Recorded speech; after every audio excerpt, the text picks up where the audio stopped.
Hi, in this tutorial we're going to cover sort of basic AI in a sort of top-down shooter game.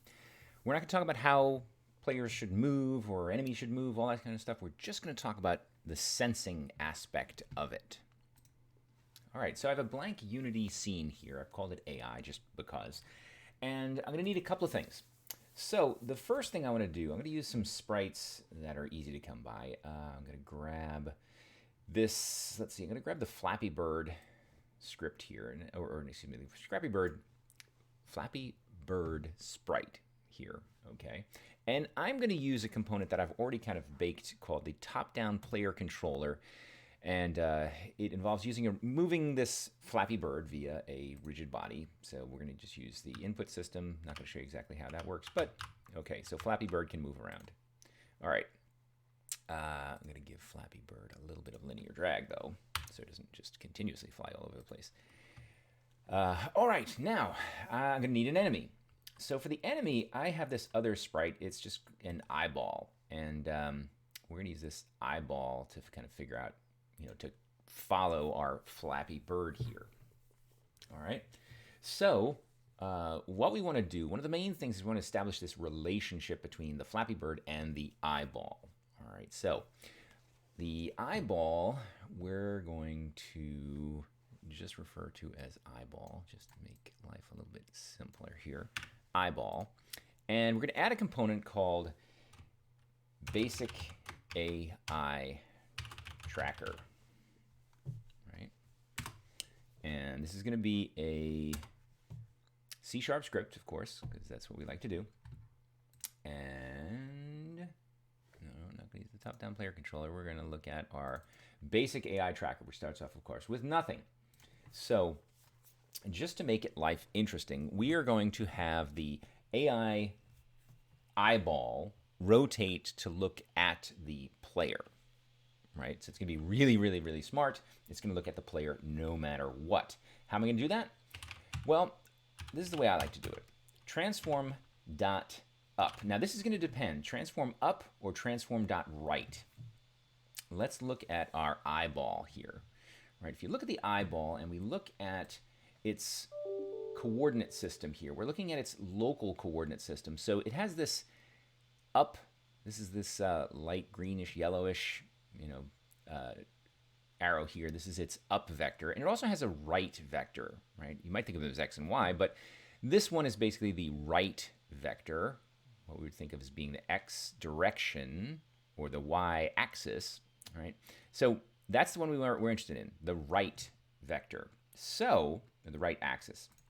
We're going to come up here and say, transform right, and we want to change what that is pointing at. We're going to change that to be pointing towards the player.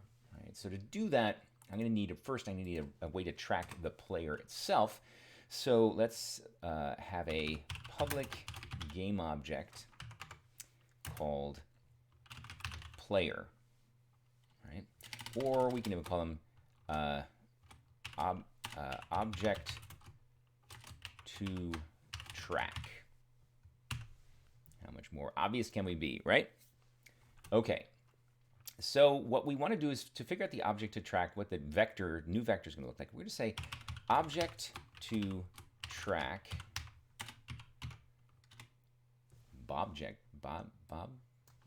object to track dot transform dot position, right? That's where we want to be looking.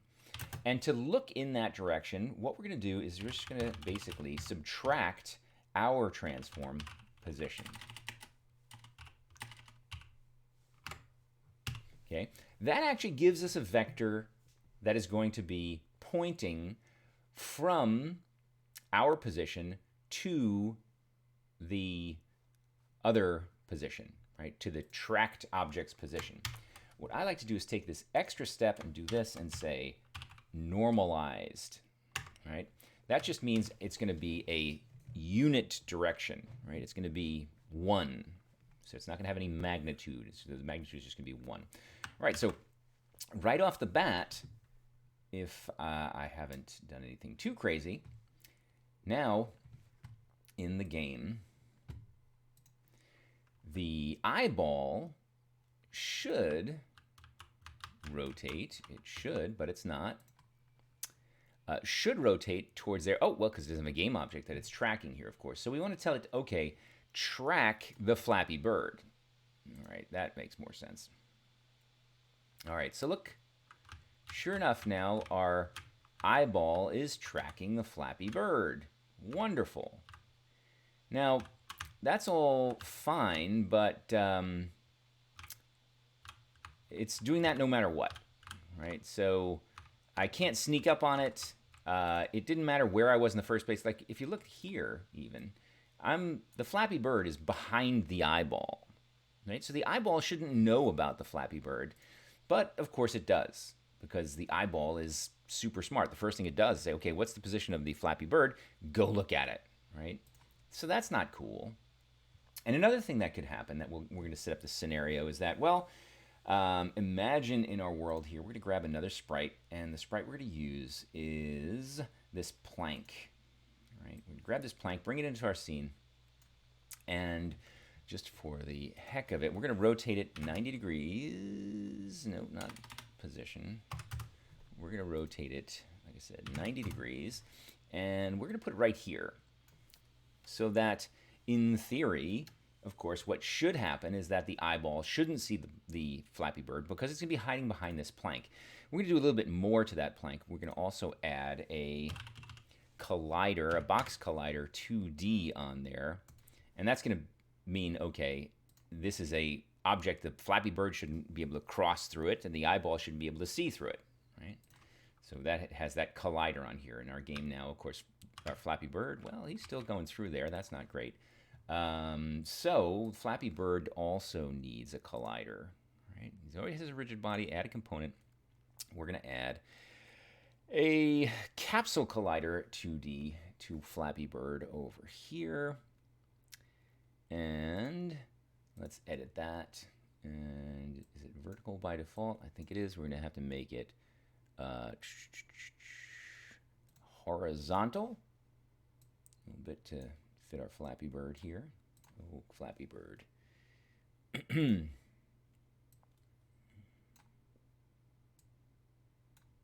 All right, so his beak will be able to bump into things, but nothing else will.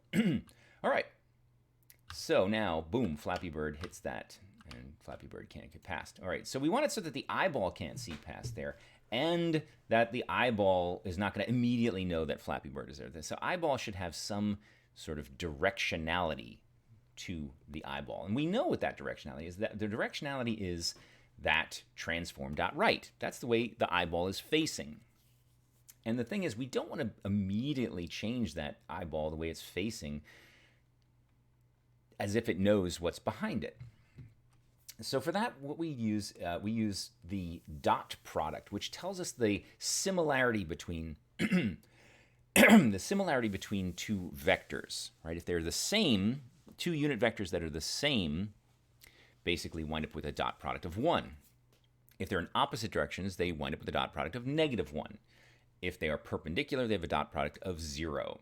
So we're going to use that to say, okay, if it's close to 1, that means this eyeball can see the Flappy Bird, so it should track the Flappy Bird. All right. So we're going to come over here. Now let's have this. We're going to say, we're going to call this target vector here. Now this is going to become the target, right? So we're going to say vector2 target vector equals this, right? That's our target, our ideal. That's the pointing from the eyeball to the Flappy Bird. But now, currently, the Flappy Bird the eyeball is looking at transform.right. So what we want to do is make a decision based on the dot product of these two vectors. So we can say if vector2, I think we do vector2 dot, and we're going to give it the two vectors. All right. And we're going to say if that is greater than some number, say 0.5, all right? That means they are kind of facing in the same direction. So we should then adjust that right vector as we did before, equals target vector. All right, this is going to be the brute force. It's going to be a little bit of a snap, but it gets the idea across. Okay, so we have that. If the dot product, if those two vectors are similar enough, then we'll go ahead and say it can see it. We should track it. All right. So right now, Flappy Bird's over here. They're opposite. So we probably, yep, the eyeball does not move. And we'll move Flappy Bird around here. You'll see the eyeball doesn't see it. The eyeball doesn't, oh, the eyeball saw it at about 45 degrees there. Now, suddenly it can track. So I can't get out of its view here. It's hard to do. And if I try to hide behind here, whoop, I'm going to worry about that rotation there. That wasn't a great move. You'll see as I go behind here, it still sees. Okay, now one other thing I'm going to do is I'm going to say, okay, Flappy Bird, you shouldn't be allowed to rotate. So we're going to disallow that rotation there. All right, so we still have this problem that it can see immediately through this thing here. All right, so what we need to do is somehow say, all right, no X-ray vision. Right. Now for that, we're going to use something called a ray. We're going to cast a ray, R-A-Y. So we're going to say, we're going to have a hit, RayCast hit 2D, right? And we're going to call that hit. And we're going to say hit equals RayCast hit 2D. No. That's the thing. Physics 2D dot RayCast. And we want to say, okay, we have an origin, we have a direction. Right? We're going to cast a ray from the origin in a direction. So what we're going to do is we are going to say the origin is our position. Right? Which in this case, the eyeball's position. And the direction that we want it to be looking is, of course, the target vector. All right. Now, this is going to return a hit.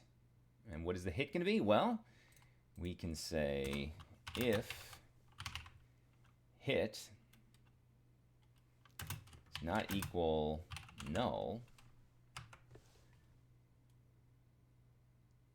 That's not good enough, since the type of bool is never equal to null. Okay, so if hit, right, so we can just check, did it hit something?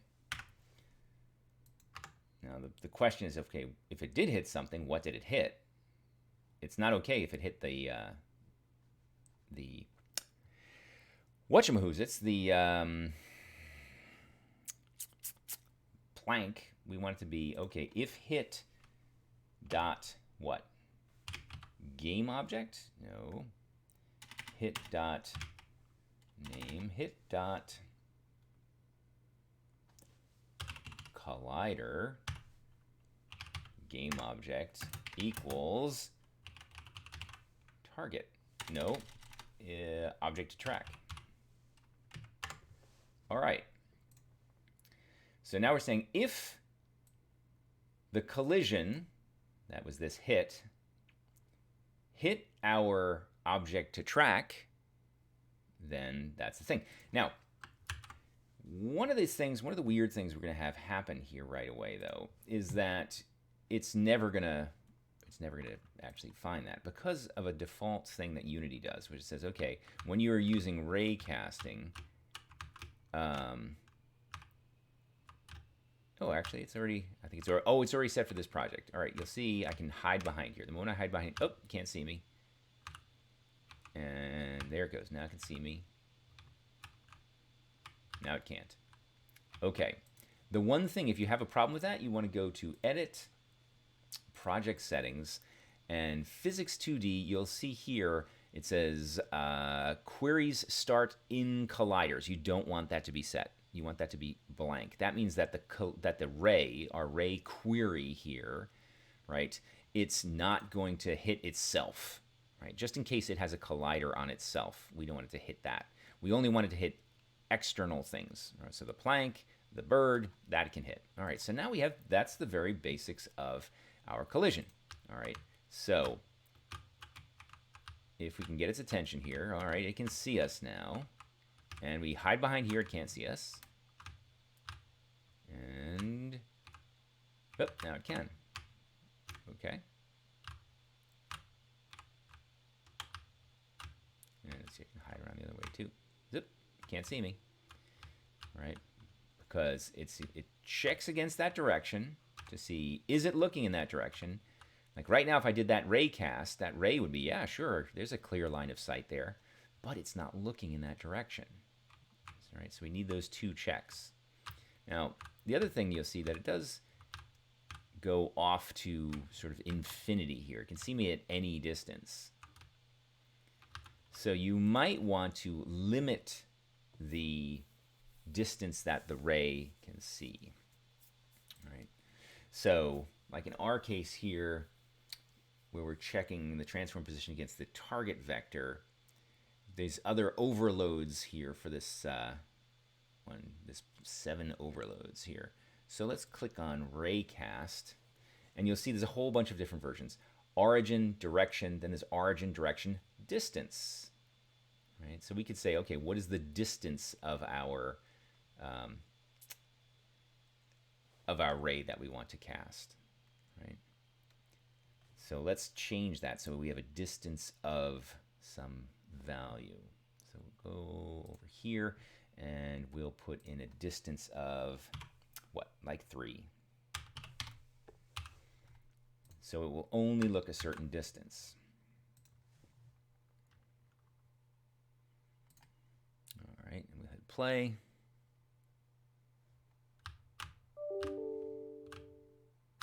And if I go far enough away, you'll see it suddenly, it loses the ability to see me.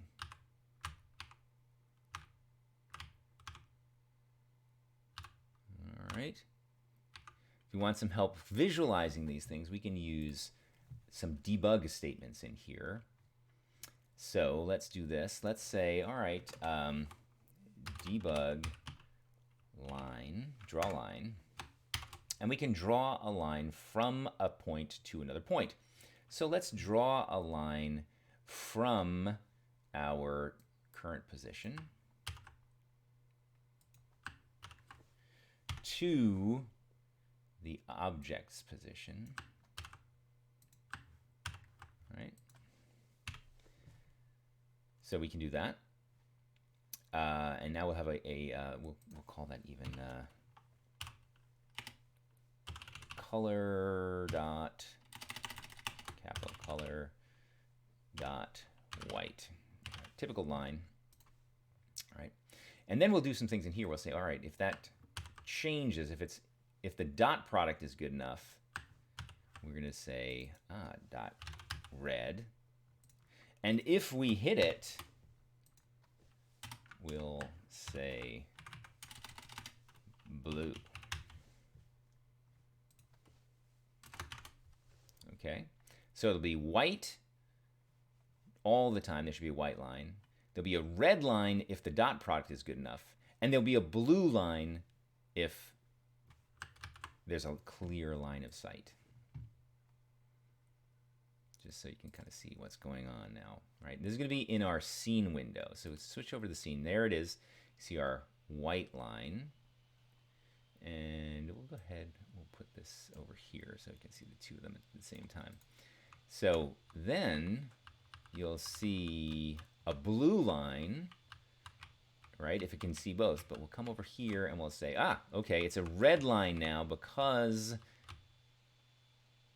it was within that 45-degree field of view, but, right, now it's only going to be blue if we're close enough and we have a clear line of sight. Right.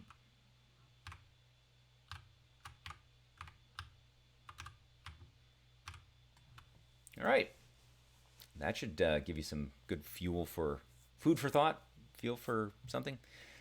All right, take care. Enjoy.